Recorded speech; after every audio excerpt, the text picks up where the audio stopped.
من از وضع کشمیر ناراحتم.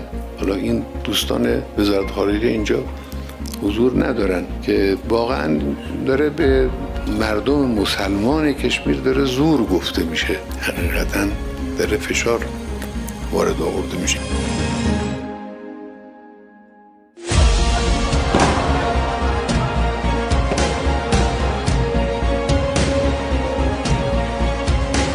یه سیاست منصفانه ای بایستی برای این مردم نجیب که در اون جا هستن در پیش گرفته بشه از سوی دولت هند.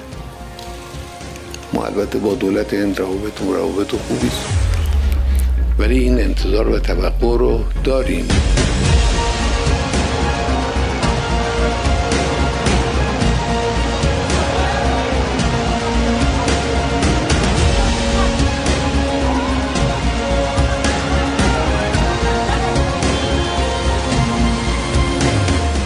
این هم به شما عرض بکنم این کار انگلیس خبیث، این زخمی است که در شبه قاره از سال 1947 انگلیس ها این زخم رو ایجاد کرد.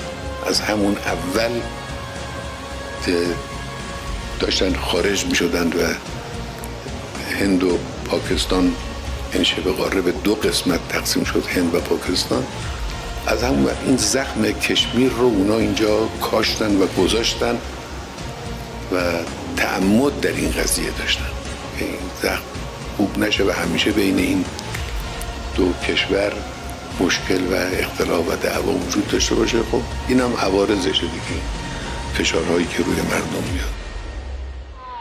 به شما عرض بکنم این کار انگلیس خبیث، انگلیس های زخم رو ایجاد کرد.